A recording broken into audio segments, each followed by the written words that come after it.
The Education Faculty's Science Learning Centre for Africa is one of its flagship programs, and it is an excellent example of the sterling work done by the faculty in advancing science and mathematics education in many schools.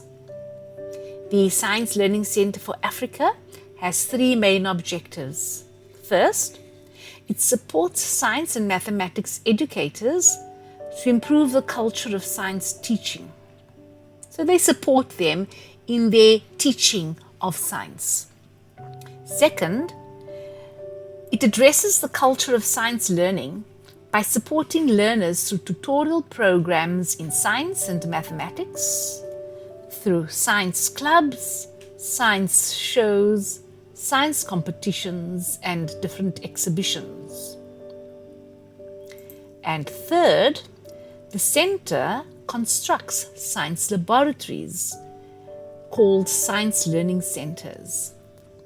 The Science Learning Centre for Africa has done amazing work over the years in this area. Hear what the acting director, Professor Monde Mbekwa, has to say at the launch of the Science Learning Centres at Siamela and Rosmead Central Primary Schools.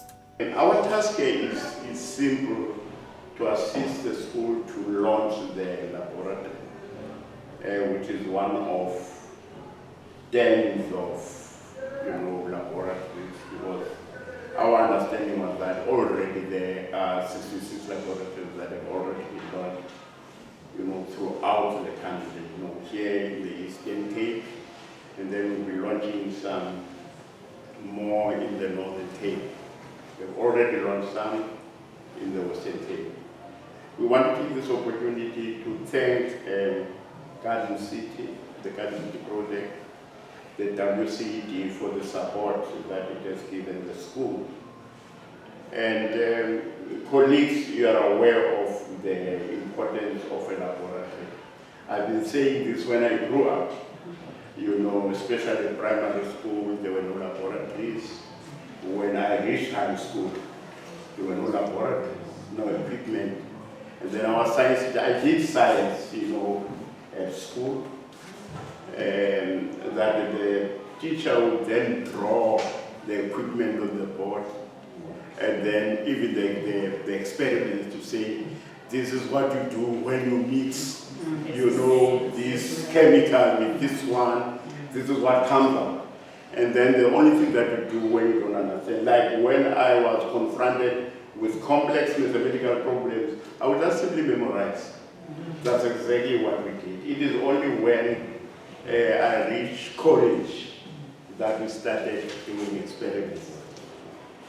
Now, I said this yesterday when we were launching in the, I don't know what they call that, but let me call it the bowling. We were in Montague and Sweden yesterday. And I once attended, a launch of, a competition, a lab competition, and when learners actually, perform those experiments, you can see in their faces how excited they are.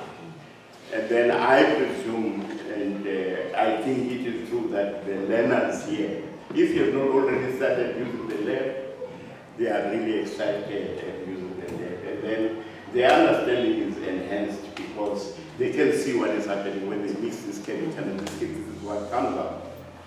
So we wish you well, and we hope that this does not become a white elephant. I take it that if you are a science teacher, you already know how to use the lab. I don't think you need to be trained. Otherwise, you have no business being a lab. That I'm saying to those science teachers here. And then the last component that I want to talk about is the training of the teachers. We cannot have all this magnificent infrastructure. This costs 1.6 million rand. You can't have all this infrastructure and then not teach the teachers to use the infrastructure, because then we still end up having a white. So I think that's quite important, and that's a component that we will keep on engaging the WCD with, engaging the university with, because the training and development of the teachers is just as important as having the fancy desks and everything else that needs to go with that. So congratulations on the lab. I trust that it will be used to its fullest extent, and I wish you guys well for the future. Thank you very much.